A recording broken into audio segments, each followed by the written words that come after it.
Hey guys, Happy New Year. Well, I couldn't stay up for Blind View's stream last night and I missed it, and I've heard how wonderful it is. So I'm listening to that, and I picked up some carrots and celery the other day, and I always tell people, you know, if it's on sale, stock up and can it. Dehydrate it. If freezing is your thing, freeze it. But I go through a lot of celery and carrots and onion, garlic. So I've decided I'm going to set up the dehydrator today. I got my black-eyed peas on the stove. I'm going to set up my dehydrator, and I'm dehydrating some onion, celery, and carrot. Onion, you just chop it up, slice it up, whatever you want to do. You stick it in the dehydrator and let it do its thing. Carrots and celery, you really need to blanch. I have this bowl of little cubed carrots that I did, and these need to blanch. Okay guys, I've got my pan here with boiling water. All right, what you do, my water is boiling. I put my carrots in. You bring it back to a boil or simmer and let it simmer for, I don't know, 3 or 4 minutes. Alrighty then, it's done simmering. And I've got a pan with a colander here. And I'm just gonna, normally I pour it right into the sink, but I don't want y'all to see how dirty my kitchen is. Now some will pour theirs, put it immediately in ice water. I don't. Cool it down because they're going into the hot dehydrator. These are the fruit roll-up trays. I use these. And I have a couple of these mesh trays that I'll be using. Carrots, celery, onions, all that get so small when you dry them, they're going to fall through the dehydrator holes. Typically, I would just dump it on there, but I'll show you what we're doing here. Just scoop them on. Oops, one went down. And just spread the carrots around. The reason that you want to blanch these is because they rehydrate better than if you just chop them up and put them in the dehydrator. You can do that, but they don't rehydrate as well. These will come back tasting just like they were fresh carrots. So let me get these in the dehydrator. Right now I've got 3 trays in my dehydrator. I've got 2 trays of carrots and 1 tray of the really small chopped up onions. I don't know if you can see those, but they're really small. They're almost going to be like onion flakes. You know what's really good, guys, is you take these dried onions and rehydrate them and put them on a hamburger. Oh my God, they're so good. They're just, you know, they're not that strong, overwhelming onion. Since I'm doing vegetables, this particular dehydrator has a thermostat. And on this one, it has the temperature setting.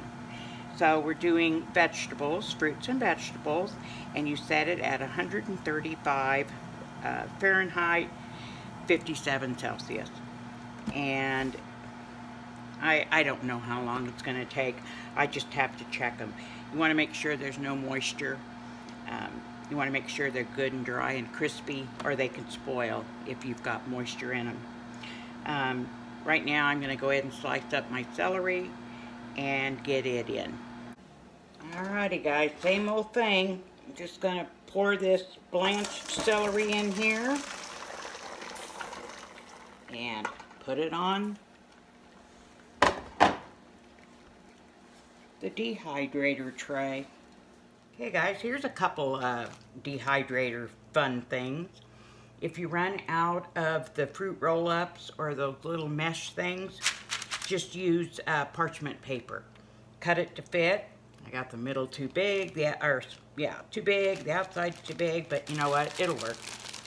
So, the easiest thing to dehydrate frozen vegetables. You just open the bag and dump it on. You don't have to blanch them because they were already blanched.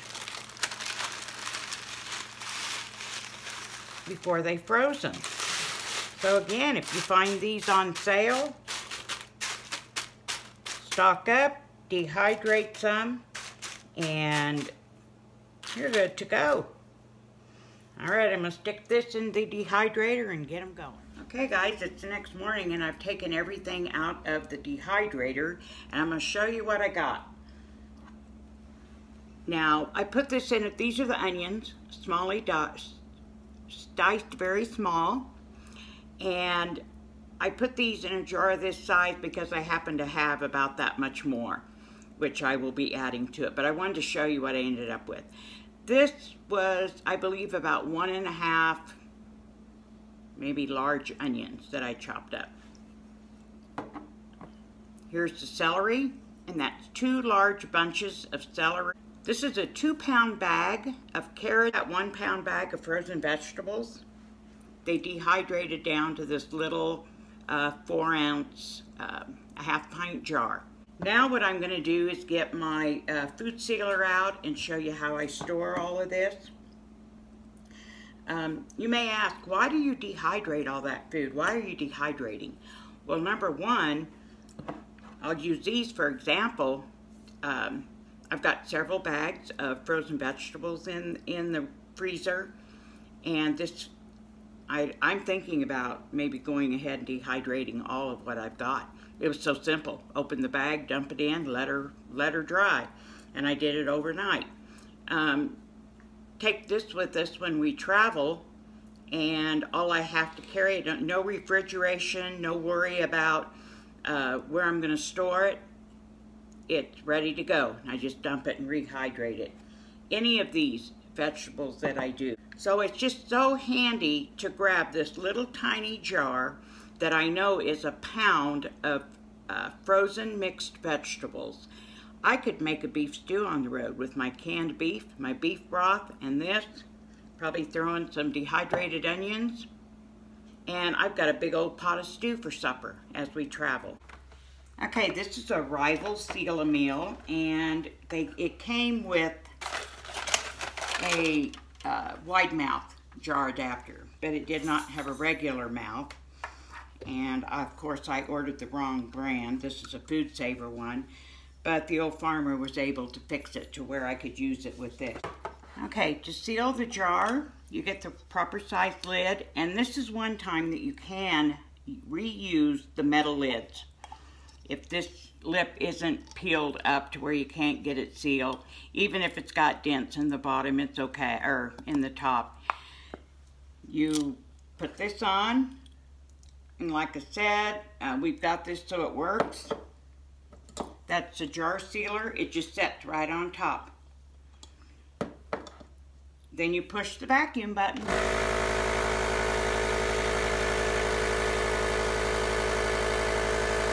Now, if this wasn't so old, it would shut off after it's sealed, but it doesn't do that anymore, which is okay with me because I just check it.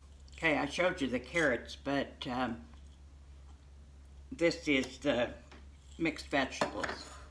And this is how you know you got a good seal. When we travel, I'll take a ring with us. I don't store it in the rings, again, in case you lose a seal. You wouldn't know it if the ring was on, so it's airtight. I just store it up in my cupboard with all my other fruits and vegetables. When we travel, I'll take a ring so that when I pop it off and use part of it, I can just put the lid back on.